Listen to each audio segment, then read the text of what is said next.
moving forward, I would like to invite Abhinandan, who is a student of Jaipuria School, grade 11, to talk about the brief history of literature. Since it's a literature fest, I would, want my team to speak something on some topics. So, Abhinandan, you will be the first one. Paki ma'am, am I audible and visible? Yeah, you're audible and it's perfect. Okay. Thank you so much. So before I begin with the topic I have been provided, first of all, I would like to thank especially Paki ma'am and the whole team of TCR for inviting me to this fest where we have so many luminaries who have succeeded in their respective fields. So thank you so much, Paki ji and the Conflux Revista. Now I would be starting with the topic that I have been provided, and I would be continuing in Hindi. तो मुझे जो topic दिया गया था वो था भारतीय साहित्य का एक संक्षिप्त इतिहास। भारत अपनी विविध संस्कृति, समृद्ध विरासत और अपने विशाल इतिहास के लिए जाना जाता है। भारत में 22 मान्यता प्राप्त भाषाओं के अलावा 19,500 से अधिक मातृभाषाएं भी बोली जाती हैं। मार्क ट्वेन ने भारत के बारे में बताते हुए कहा था कि भारत मानव भाषण की जन्मभूमि, इतिहास की जननी, पौराणिक कथाओं की दादी और परंपराओं की महान दादी है। भारतीय साहित्य की सबसे पहली ज्ञात रचना ऋग्वेद थी और वैदिक संस्कृत संस्कृत में लिखे 1028 भजनों में इसका संग्रह किया गया है।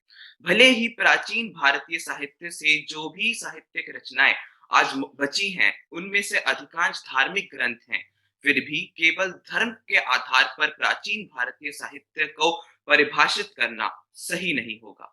भारतीय साहित्य में वह सब कुछ शामिल है जो कि साहित्य के अंतर्गत शामिल किए जा सकते हैं।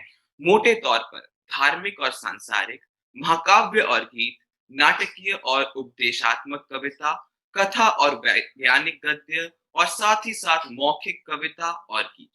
ऋग्वेद के बाद यजुर्वेद, सामवेद और अथर्ववेद की रचना की गई थी। वेदों के बाद अन्य और काव्य हैं जो जिनकी रचना की गई और उनको ब्राह्मणिक एवं आर्यकंठ के नाम से जाना जाता है और इसके बाद उपनिषदों का जो सिद्धांत है उनको स्थापित किया गया था। ये सब मिलाकर श्रुति साहित्य का एक हिस्सा है। प्राचीन भारतीय साहित्य रामायण और महाभारत के जो दो महाकाव्य हैं वो बहुत जरूरी है। ये सदियों से अपने वर्तमान रूप में विकसित हुए हैं, इसलिए ये भारतीय लोगों की जो जातीय स्मृति है उसका प्रतिनिधित्व करते हैं। उन्हें गायकों और कहानियों के द्वारा समझाया जा सकता है और मौखिक रूप से ये सदियों से प्रसारित किए गए हैं और शायद दूसरी दूसरी सदी के आसपास इनको लिखित रूप में लिखा गया था। अगर हम रामायण की बात करें तो जी एक मिनट, हाँ, रामायण 24,000 छंदों से बना है और इसको 7 पुस्तकों में खंडित किया गया है। यह राम की कहानी है और बताती है कि मानव जीवन यानी कि पुरुषार्थ के कौन से ऐसे 4 गुण हैं, कौन से ऐसे 4 उद्देश्य हैं जो कि आज भी मानव जाति को सही मार्ग दिखाती हैं। अगर आपके सामने उन्हें बताना चाहूं तो वो है धर्म, अर्थ, काम और मोक्ष। तो धर्म क्या है? धर्म है हमारा व्यवहार, हमारे धर्म के प्रति हमारा व्यवहार। अर्थ यानी कि सांसारिक धन और समृद्धि की प्राप्ति। काम यानी कि इच्छाओं की पूर्ति और मोक्ष यानी कि परम मुक्ति। मैं आप सभी के साथ एक बहुत ही रोचक तथ्य साझा करना चाहता हूं कि गायत्री मंत्र जो कि 24 अक्षरों से बनी हुई है, वो वाल्मीकि रामायण में 24,000 श्लोक हैं। तो रामायण के प्रत्येक 1000 श्लोक में जो सबसे पहले जो शब्द आता है, अगर हम उसको ले तो 24 अक्षरों वाला गायत्री मंत्र बनता है और सबसे पहली बार इसका उल्लेख ऋग्वेद में किया गया था। रामायण के बाद अगर हम महाभारत की ओर चले तो महाभारत 1 लाख श्लोकों से बना है और 10 पुस्तकों में फैला हुआ है, इसलिए ये दुनिया की सबसे लंबी कविता भी है। इसे इतिहास पुराण भी माना जाता है जिसका अर्थ है पौराणिक इतिहास, क्योंकि यह केवल इतिहास नहीं, यह अपने आप को बार बार सदियों में दोहराता भी जाएगा। यह व्यास द्वारा लिखा गया था और पांडवों और कौरवों के बीच उस सिंहासन के उत्तराधिकार के लिए जो युद्ध था, उसकी कहानियों का एक पुस्तक है। और ये हमारे मानव जीवन के निर्माण में एक बहुत ही महत्वपूर्ण किताब है। युद्ध की मुख्य कहानी के साथ-साथ इसमें भगवद गीता एवं अन्य धार्मिक कथाओं की भी रचना की गई है। 5 मिनट के इस भाषण में हम भारतीय साहित्य की जो अलग-अलग जिसे हम इंग्लिश में कहते हैं ब्रांचेज़ हैं, उनको तो हम भले ही कवर नहीं कर सकते, लेकिन हाँ, हमें इस बात का गर्व ज़रूर होना चाहिए कि हम आज एक ऐसी दौर का हिस्सा हैं, जिसका साहित्य के इतिहास में इतना एक क्या कहते हैं बहुत बड़ा हमारा कंट्रीब्यूशन है। तो इसी के साथ मैं अपने भाषण को एंड करना चाहूँगा। धन्यवाद। जय हिंद, जय Bharat. Thank you so much, Abhinandan. I would now like to invite Visual to throw light on literature in the contemporary times. Visual, the floor is all yours for the next 5 minutes. Thank you so much, Paki ma'am. First of all, thanking you and the whole TCR team for giving me an opportunity to be with such knowledgeable and intellectual people. Starting with my topic in hand, I'd like to quote Henry James. It makes a great deal of history to produce a little literature. Unquote. Good morning, ladies and gentlemen. My name is Vijay Blangat Pundir from St. Anand Jaipuriya School, and I'm going to throw light on the topic literature in contemporary times. Contemporary literature is usually defined as literature written after the World War II through the current day. This literary era defines a time period, but it also describes a particular style and quality of writing. Some see this period as an extension of postmodern literature, but most refer to it as a literary era of its own kind. Now, the biggest dispute that surrounds today is that what qualifies a written work as literature. The word refers to both poetry and prose, where prose includes works of fiction such as novels, novellas, essays, and dramatic works. The term also refers to the quality of writing. In order to be considered literature, a written work must uphold the highest writing standards and contain a particular beauty and style. Many literary works became socially relevant and had the power to influence. Much of the contemporary literature comes from the Western authors. In fact, ladies and gentlemen, the term is not at all synonymous with American or English literature. And this literary period can apply to written works from anywhere in the world. I'd like to emphasize the fact that, in fact, globalization opened the door to include contemporary works written by many literary figures in the Middle East, Africa, and Asia. Genres included in this literary period span a variety of writings in addition to novels and poetry. Flash fiction, short stories, slam poetry, plays, memoirs, and autobiographies can all be included in this category. However, non-fiction is usually not classified as literature, but this era sometimes includes works of creative non-fiction, which tells a true story using literary techniques. Typical characteristics of the contemporary period include reality-based stories with strong characters and a believable story. Settings usually keep to the current of modern era, so futuristic and scientific novels are rarely included in this category.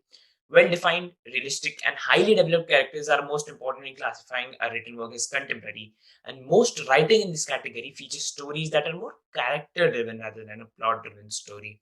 Contemporary literature features a somewhat modern narrative, but it also contains a harsher reality. Contemporary written works tend to be influenced by the prosperous lifestyle that followed World War II, but this literary class is also rooted in the devastation that the war had brought to the world.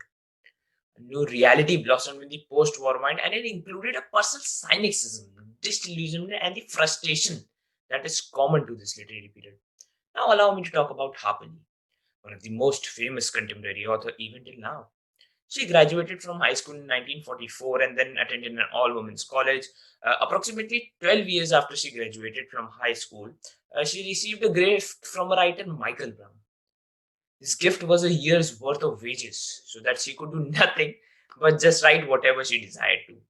Collaborating with editor Tay Ho Hoff, over the next couple of years, she produced and finalized her only novel, To Kill a Mockingbird. This book is even till now considered as a coal mine for voracious readers and is a classic example of as to how literature in the early contemporary era existed. Literature is indeed one of the few things in this world which can make people happy, help them to release stress, and is the greatest hub of knowledge, I guess, ever established. It is one of the few weapons which can make things the best, even without harming anyone. Literature is a noble thing, and the person following it for me is a well being of wise mind.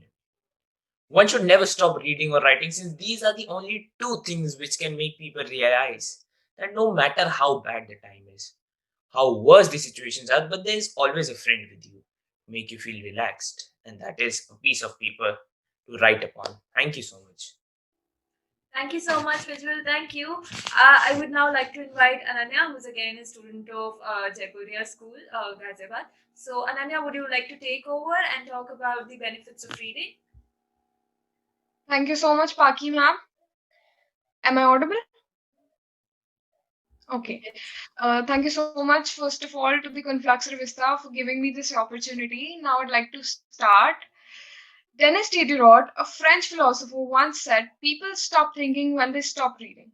Good morning, ladies and gentlemen. My name is Ananya Arora. I'm a student of class 11th, and I'm going to speak on the topic benefits of reading. Reading. Reading is a way to expand horizons, develop intellectual abilities, promote deep thinking, and develop imaginations. Books serve as an intermediary in communication and provide us with basic skills for learning and living. They form a creative and visual way of thinking, and they have a beneficial effect on personal development. The process provides us with knowledge as everything we read fills our head with new bits of information. And although we might lose everything else, a job, possessions, money, even health, knowledge can never be taken from us. Vocabulary expansion. The more you read, the more words you gain exposure to, and they inevitably make their way into your everyday vocabulary. It improves focus and concentration. In our internet crazed world, attention is drawn in a million different directions at once as we multitask through every day. When you read a book, all of your attention is focused on the story. The rest of the world just falls away, and you can immerse yourself in every fine detail you're absorbing. Mental stimulation, stress reduction, memory improvement, better writing skills, and many other such benefits. Those who aren't fans of books don't understand what could make readers want to obsess over books. There is a reason for the obsession. Not only books give us knowledge and help our bodies and minds, but it also gives us a certain soothing feeling which is not really explainable in words. I read Harry Potter when I was in 8th class, and since then, my love for books has been increasing with every passing day. Books give readers a different magical world to dive into while sitting in the same spot. They make us feel love, hurt, pain, sufferings, happiness. To me and to other readers, books are not just compiled pages, but they are lives, lives that we live as we read. Each book contains a different life of the reader. Reading a book, in my opinion, is pure bliss. J.K. Rowling once said, "If you don't like to read, you haven't found the right book yet." Harry Potter was that book for me. And I believe that there's a reading genre for every literate person on the planet. And whether your tastes lie in classical literature, poetry, fashion magazines, biographies, religious texts, young adult books, self help guides, street lit, or romance novels, there's something out there to capture your curiosity and imagination. So, step away from your computer for a little while, crack open a book, and replenish your soul. Thank you so much. Thank you so much, Ananya.